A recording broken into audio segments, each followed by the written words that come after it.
Welcome back to A Celtic State of Mind. I'm Paul John Dykes, and tonight I am joined by Chris McIlwain. It looks like nighttime in Shea McIlwain, doesn't it? It's got that vibe, that atmosphere, and I hope that the atmosphere is a good one in Belgrade this evening.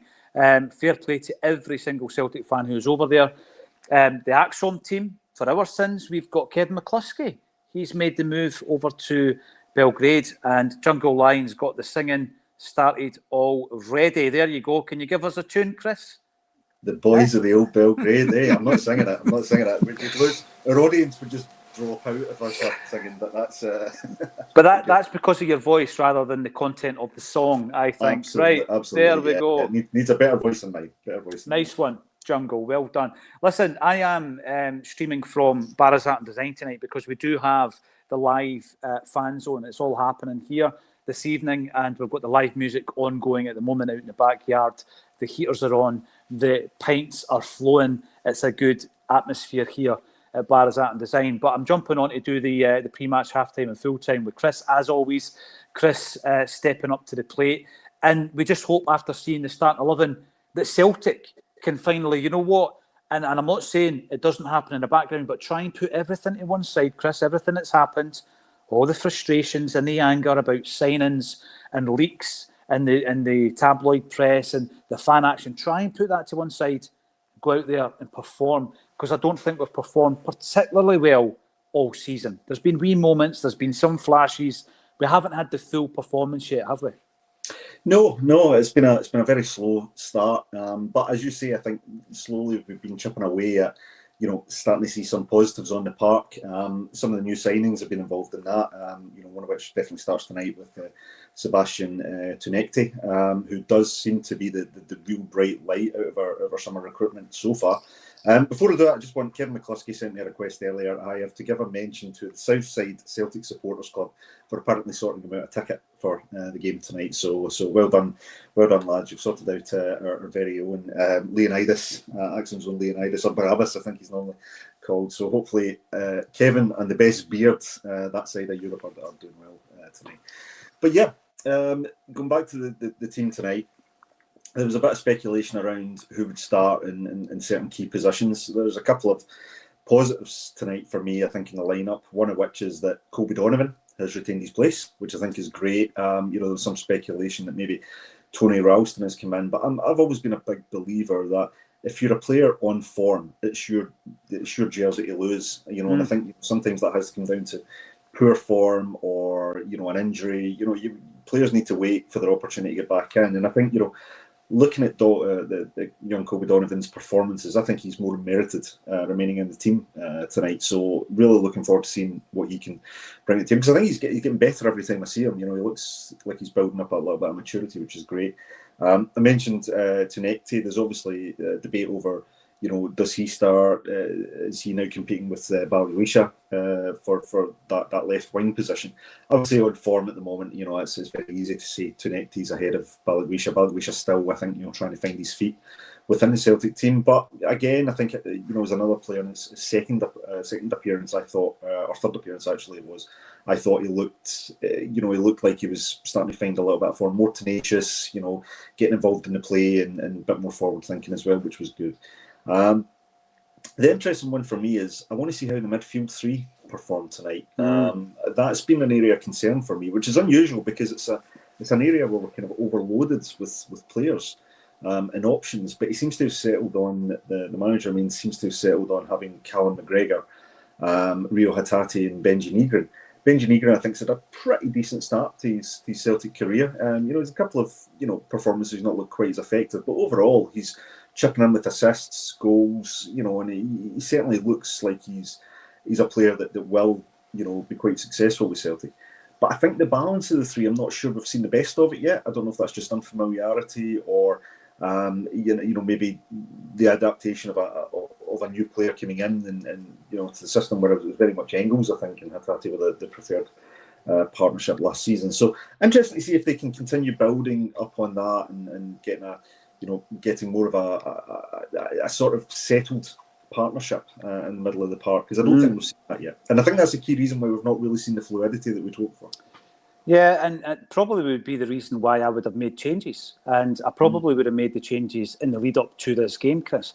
I know that going into the Partick Thistle game, people are saying it's an opportunity to try some untested legs, etc., etc. But I just think that the two games leading up to our European match, even though this is a competition that we'd rather not be playing in, we'd rather be playing Champions League football. I think that what you try to do is establish whether or not there is a way of introducing players that are more suited to the European game. This is a massive night for Benji Negrin. I think that when you look at the Champions League performances, it would be difficult from the 210 minutes that we played this season in the Champions League to pick out a player and say he was a standout. I don't think we performed well at all as a team across both games. So Negrin needs to show that, he's looked pretty useful in the domestic games, 2 assists at the weekend, of course.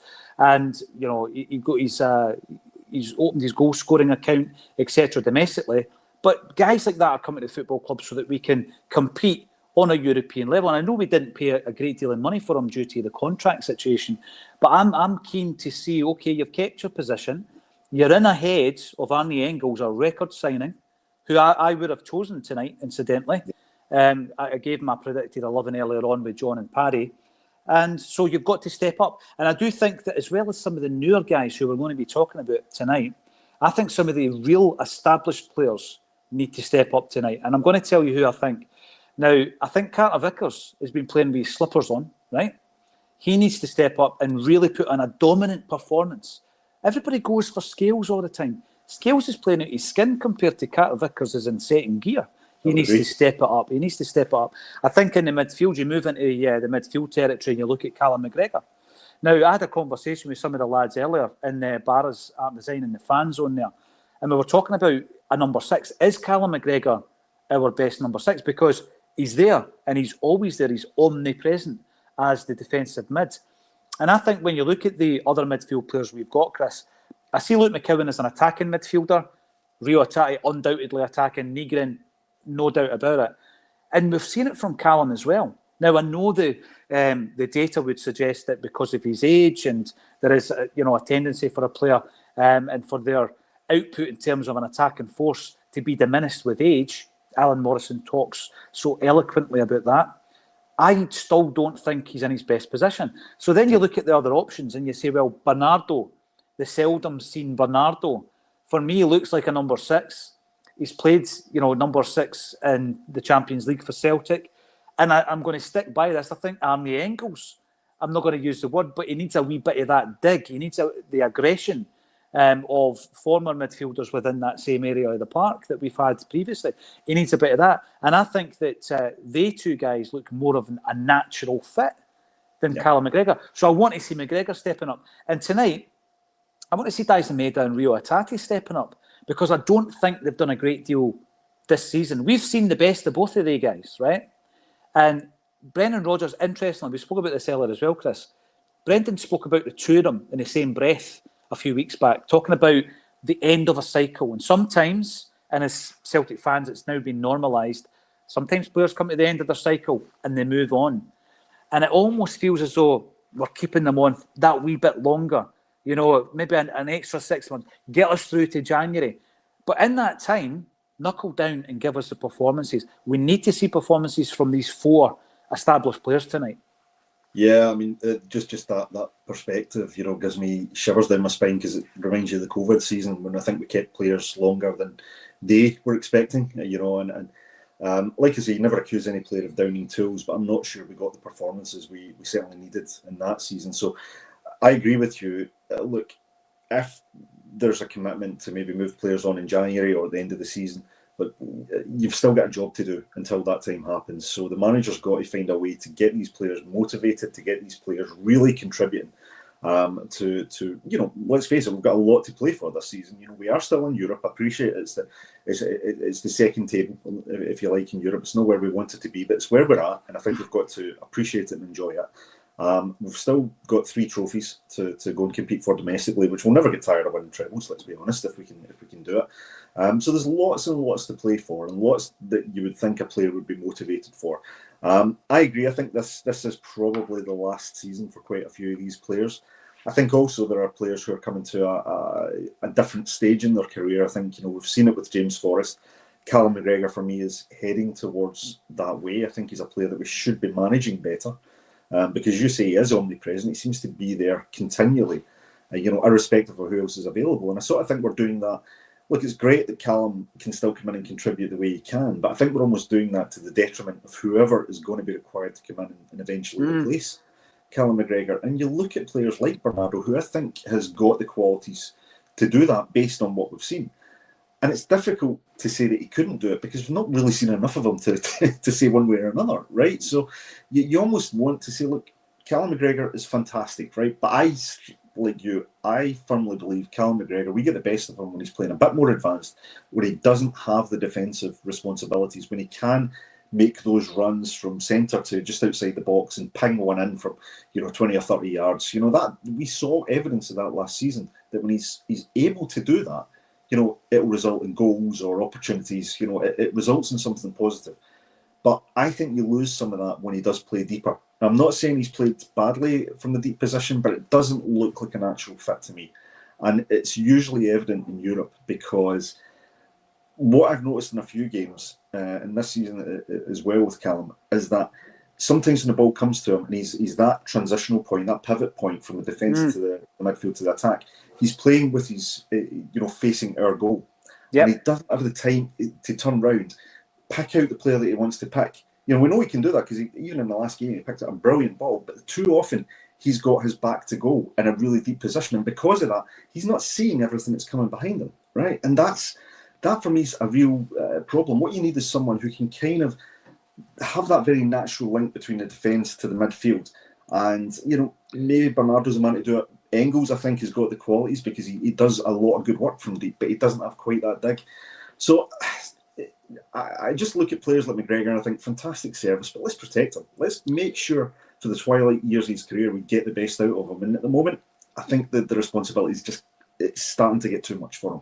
There's also the need, I think, for a number 6 to be a ball carrier, to take the ball and turn and carry it 20, 30 yards. And I don't see a lot of that. What he's good at for me is he's good at that over-the-top pass, the wee dink that he did at Rugby Park. Chunetsky, you know what I mean? It was a very, very difficult ball to control and all the rest of it, but it was a great ball, and he's done that numerous times. It created a chance out of nothing. He's very good at that, but it's about getting the ball from your centre half and then constantly passing it back to your centre halves. He does that a hell of a lot as well. It's about being able to turn and then find your wingers. Listen, play it to Taneke all night long. Yeah. Keep playing it to him all night. I think there is no question who our first pick, our number 1 pick is on the left wing. He is head and shoulders so far. We can only base it on performances. Head and shoulders above Balakwisha. I didn't even have Maida in my starting lineup tonight. I had him on the bench. No, me neither.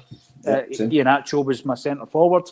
And it brings to mind as well, Chris, I'm talking about established guys who need to step up. It's pretty much the spine of your team so far. So Carter Vickers, Callum McGregor, Rio Atati, and then, of course, Dyson Maida. So right down the middle. Do you think Kieran Tierney comes into that category? Because me and Lawrence have had some proper ding-dongs on and off screen about this.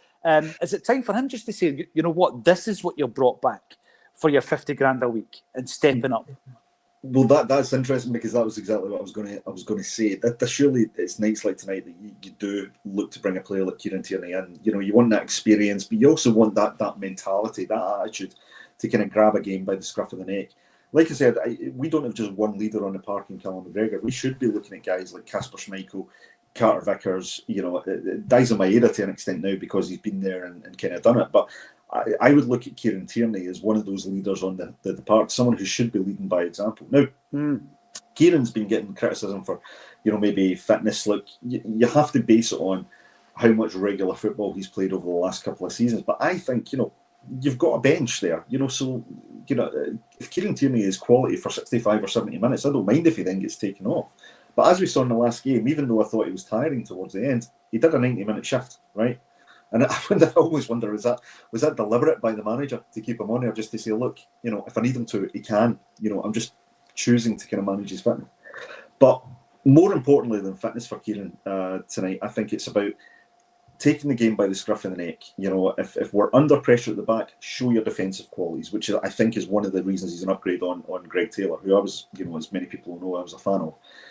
But also, you know, show what you can do in terms of the attack. Link up with what looks like a great outlet in Tunekti. You know, try and be the point that takes maybe the pressure off Callum McGregor, because that was one thing Greg Taylor was very good at, was actually, you know, moving into midfield and actually taking on some of that responsibility. So, you know, what I want is Kieran to kind of use his experience to read the game and get maybe the less experienced players through it, because we'll have challenges tonight, right? This will not be a walk in the park. This will be a tough match tonight, and I think we're going to depend on players of his quality. Without a doubt, Chris, and see when you start talking about these established guys, you throw in Kasper Schmeichel as well. We have got half a dozen guys in there that are truly established within this Celtic squad. And by the way, you could also include Liam Scales. You're into your third season where Scales is virtually never present.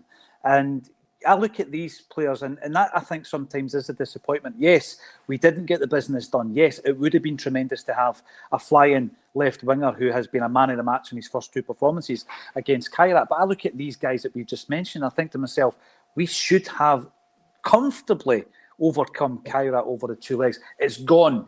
I'm still suffering from it, right? It's gone.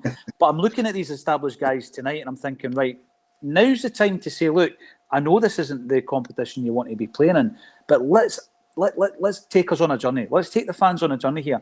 There's a lack of interest at the moment in the Europa League packages. You only have to look at the availability of the seats. Big Ewan Martin was sending me the figures, and yes, Ewan, I know you're happy that Yang is in the starting lineup. I saw that comment. And by the way, big fella, I picked him as well for my right winger, and Maida was on the bench. So he was pointing out to me earlier on this week, Ewan, about the lack of uptake of the tickets, etc. You know what? Again, I had this conversation through the back. See if you get a couple of wins and you get a wee bit of momentum in the European stage, even if it's the Europa League, Chris, that all changes. The interest level does change. People will start buying. And by the way, I don't think they're letting anyone down because there hasn't been a boycott. I think this has been a very natural decision from individual fans to say, I'm really not happy with the situation at Celtic, so I'm going to hedge my bets. You've got £80 million in the bank and you couldn't bring in a right winger. I've got probably about £800 in my bank, so I can't buy your tickets. And I think it's more of that. In terms of a boycott, it's more of an individual choice. But I do want to talk about some of the kind of raw talent that we've got as well as the established guys. And we'll start off with Donovan. We have a good laugh about, I've had favourite players since the day I started supporting Celtic, right? And I had favourite players that preceded my Celtic support in life. So I used to look back on people, the obvious ones. Everybody loves Jinky, everybody loves the Lions. But I used to look back on guys like George Conley because he came from the same village as me. And then when I started actually really paying attention, Celtic were always there, omnipresent, as I say, but really paying attention. I'm looking at Paul McStay. Danny McGrain stood out because of the beards. David Provan stood out because of the perm and his socks were at his ankles. These wee things to a child's mind are important, Chris, right?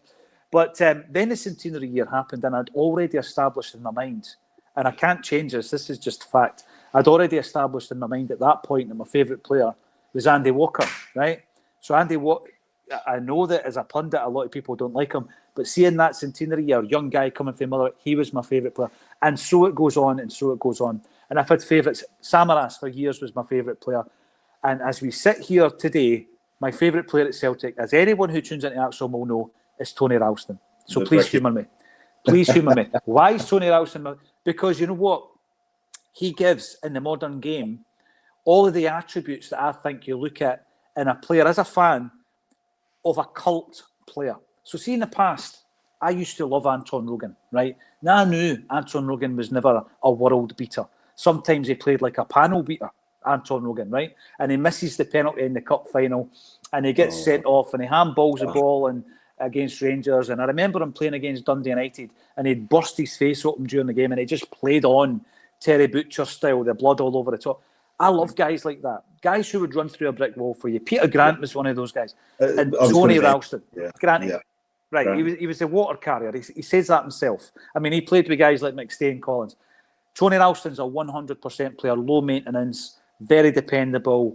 Could we get a better right back? Yes, we could. And we've got a better right back at the club. So Colby Donovan comes in, and it would be easy for me to say, bring in the experience, bring in Ralston. Ralston's played since he was 17, etc., etc. But then you're going against everything else we talk about in relation to the academy and developing players. Yes. Colby Donovan's not put a foot wrong for me. Right? He's a raw talent. He's not the finished article. But the only way he can become the finished article is by playing games of football. And tonight is a massive night for him. I'm delighted he's in the starting lineup, Chris. Yeah, I said it earlier. I think it's his jersey to lose at the moment. And look, I appreciate the experience of Ralston, but for me, Tony Ralston will always come in and give you 100%, right? So if Tony Ralston been in tonight, I wouldn't have too many complaints about it in terms of tonight's lineup. But I think you're right. We have been talking for so long about we want to see the next generation of players getting the opportunity to come through. The challenge is on these young players to take the opportunity when it comes along, and we've seen players come in for fleeting appearances. McCardle was a good example of that. Towards the end of last season, then didn't get any more opportunities. Well, Colby's come in, he's had minutes, and he's retained his place. And as I've said a few times on here, and you've just mentioned him, so I'll name drop him. But one of my favourite sayings comes from Peter Grant. He says, "Getting into the Celtic team's not the hard part. Staying in there. Staying in the team is a challenge." So really, really pleased to see Colby Donovan coming through. Tonight, I think, will be a big test for him, and I sincerely hope he comes through it. I think he'll have his work cut out for him, because I think we've got Arnautovic, I think it is, in the Belgrade team, so they've got a few decent players in there who'll give him a hard time. But I want to see him do his job, do it well, but also don't play with the fear that we sometimes see young players playing with. Don't just play it safe. This is an opportunity here. Go and help the team win the game. And for me, you've seen that level of ambition from him. The galloping runs up the right hand side. He's not afraid to put a cross in. He's not afraid to overlap, that kind of thing. So keep doing that. Keep doing that. But just make sure you do your fundamentals as well. So it's a big night for him. But we are really delighted to see him coming through. And I'd like to actually, if we do have a successful season, let's get a few more of them in. No, I know you mentioned McCardle, I think Turley as well, your first team experience, Ben Summers. You want to see young guys making that step up. Ewan, I know you've already been in, but you're saying that Yang is like a box of chocolates. You never know what you're going to get. Yang is the coffee. He's the coffee one that nobody eats. He's the toffee coin. That's what he is. Ewan, I'm only jesting, mate. He's in tonight. He's playing right wing. Let's talk Yang. And in relation to Yang, he made my starting 11 earlier on today, because I don't see the benefit in playing somebody out of position, right? I don't think Nygren's a right winger. No. I've seen him there. He's far more effective in the midfield, kind of glides about the midfield. I don't know if he's got pace, and maybe that might hold him back a wee bit.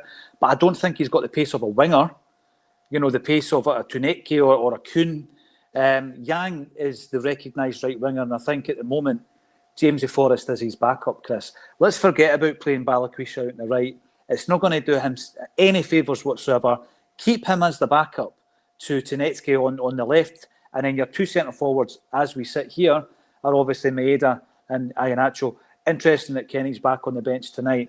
But Yang, he played pretty well at the weekend. I know that we're playing lower division opposition. He scores his goal. I'm not reading into him not celebrating and all this kind of stuff. He's in a difficult position as well. We're going about Maeda, and Callum McGregor says, he'd emptied his locker. That's how close he was to leaving Celtic. But Yang had already been doing the road to sign for Birmingham. Nice. So he's in the same position as well. And it's about somehow trying to tap into these guys' mindsets, Chris, and saying, while Celtic's wages drops into your bank every week, like Brendan Rodgers said the other month there, you give 100%. I really do. I hope it's like a breakout game tonight, Yang, because I'm still on the fence, all joking aside. I don't think he's the quality that we need at the club. But at the moment, he's the best option on the right. Yeah, I agree with your position. I don't think he is the quality we would want to have at the right wing. That said, I think he is a player that can improve. I think at the same time, the same argument I applied to Colby Donovan, you could apply to Yang. The last game he scored a goal and actually did a fair few decent things in the game. Was nowhere near as effective as Tunecki, but that was largely because of the way we were playing. Everything was going up the left-hand side. I thought Yang did his best work when he actually came looking for the ball, which is something I like to see players do, particularly wingers. You know, and at the end of the day, puts the ball in the net, gets us, gets us going. You know, had a couple of nice touches, showed a bit of fight. He just hasn't been able to do it consistently up to now, and he's not really been able to do it in you know, what I'd consider the big games. So it's an opportunity for him to again show that he, for the moment, he is the de facto right wing, you know, first choice. But I don't want him to be in there just by default. I want him to go in there and show that he can actually he can hit the level we need. And like, this is, you know, the biggest competition you're going to play in this season at the moment. So show what you can do, and look, there will still be a move waiting for you. If you do well, there'll still be a move waiting for you if you do wish to move on from the club. But if you perform badly, you know, and find yourself out the team between now and January, that move that you had the opportunity to get might not be there. Oh, and have we lost Paul John? Paul John has gone black, but you're back. I was always here. You were always here. So either you're gone or I'm going. I'm not sure which one. We are getting very close to kick off. I'll keep talking, and if it's me, then it means, if it's me that's dropped off, then it means that I'm currently talking to myself. Paul John on my screen has got a very, very nice smile look on his face. If the guys in the comments can let me know whether you can hear me or you can hear Paul John, that would be ideal. But if you can't, then if you don't respond, then I'll assume it's me that has dropped out. So what we'll do... Oh, Paul John, are you back? Can you hear me? I can hear you loud and clear. I listen, see, when that happens, don't talk about me, Chris, because I can hear you, mate. Right? I only said nice things. I only said nice things. Good man. No, listen, somebody phoned, unfortunately. I am doing a bit of an impromptu one here in a wee office. So I was going to bring this up because this isn't going to... I'm not doing this to have a go at the wee green man, right? The wee green man reminds me, crossing the road here. Here we go. Shocking team. Probably get pumped again. 3 players' heads have gone in that team. Wouldn't like to go into battle with them. Sometimes, Chris, a Celtic state of mind is accused of being negative. Now, I don't think we're negative, right? Sometimes we talk about issues that unfortunately are negative, right? But I'm going to disagree with the wee green man, right? I don't think the starting 11 is a shocking team. What I would say, what I would definitely bring to this discussion is the fact that we do have important players missing from the team. You've got to take that into account. You look at the right back, Alistair Johnston, you know, he's massive to the success of this football club. You've got Jota on the left wing. You bring him in, there's another quality addition. So for me, looking at the team, and it's not the team I would have picked, I don't think it's a shocking team. And I hope that you're wrong about getting pumped again. My prediction is that we'll win the game 2-1, right? It's going to be tight. It's difficult. I think this was pointed out by Patrick earlier on today. It's difficult to gauge just how good Red Star are because they are so dominant domestically, Chris. But they haven't been great in Europe this season. They've played 3 rounds of the Champions League qualifiers. They've had 6 games, and they were dispatched, obviously, after games 5 and 6. So they've played a lot of football in Europe. It's difficult to know where they are. Are they better than Kyra? I would suggest that they are. Are we better than we were against Kyra? Let's hope so. The 3 players' heads have gone in the team. Are we talking Rio, Maeda and Yang, perhaps? And absolutely. I think that's a big thing that we've got to consider. But that's Brendan. That's where Brendan comes into his own, Chris. He needs to tap into these 3 guys. And tonight could be a massive part in like our form as a team improving. But these 3 guys, you know, just you'll get your move, like you say, you'll get your move in January. But I need you here and I need you present. Because if you're not, then Yang becomes Forrest, Maeda becomes Iheanacho, and Rio Hatate could, you know, that could be the flip of a coin. McCowan could come in, or you could bring in Engels and then push McGregor forward, bring in Bernardo, push McGregor forward. So if you're not going to perform, then you're going to be out. Simple as that. Sometimes the hardball tactics is going to have to be deployed as well, Chris. Yeah, I agree. I think you're right. I mean, I think, you know, the way Brendan described it was right. You know, if the wage lands in your, you know, your bank account, you have to perform. You have to do that in any walk of life. So you have to do it. You have to do it here. And look, you know, the standards are so high at our club in every game, whether it be Europe, domestically. You have to do it week on week. And look, it's a lot of pressure for a player. I don't think a lot of players and a lot of, you know, non-fans of our club appreciate the pressure that it takes to be successful at Celtic, you know, with the demands and the standards. And a lot of ex-players talk about it. They talk about the continual pressure, the living in the goldfish bowl. You can have 5 good games in a row, 1 bad game, and it's the 1 bad game that everybody talks about. So what was it Ida said? Torture. He said it was torture if things weren't going well. Yeah. So you have to have a certain level of resiliency, and as Big Yogi's fond of saying, a bit of intestinal fortitude about you. It's not just about having silky skills. Did you say testicular or intestinal? I said, I think I might have said intestinal, but I think Big Yogi usually says testicular, doesn't he? He's all about the short and curlies. But yeah, but the nerves can get to the intestinal side as well, so it works, right? It works. But you can have all the silky skill in the world. You look at a Lewis Palmer, you look at a Haksabanovic, but you need to have that grit and determination about you. It's a criticism we levelled at Yang in his early performances, that we felt as though the crowd got to him and he looked a bit like a deer in the headlights. And you have to, as a Celtic player, you have to put that aside, block out the noise, and just do your job and do it well. And if you do that and you put the effort in, even if you're not necessarily on the end of a winning result, but if you put a performance in, the fans say he gave 100%, they'll back you. They'll get behind you, and they'll say, right, didn't win the game, but by God, that boy put in a shift. And so I think these players, there's no benefit to them downing tools. And I never believe players do that. I think Daizen Maeda is a consummate professional. I think Yang will be the same. And Rio, I think, will give you 100%. So we just want to see them do it on a consistent week-in-week basis. Yeah, well, I've given my prediction. Did you give yours when I was offline for a moment? I did not, but I think I'm probably pretty close to you. I think it'll be very, very tight. I think we'll win by 1 goal. I would probably echo a 2-1 victory tonight, and I would take that at this point. Take it all day long. Thanks, everybody, for persevering, even when I jump off the stream from time to time. That will not happen, of course, when we're in the studio, which is coming soon. Thanks, everybody, for getting involved. Go away and enjoy that first half. And hopefully Brendan Rodgers can make it 6 out of 31 games won in Europe. Go and enjoy the game, and I'll see you at half-time on a Celtic State of Mind. Yeah, one of the hoops. Thanks, guys.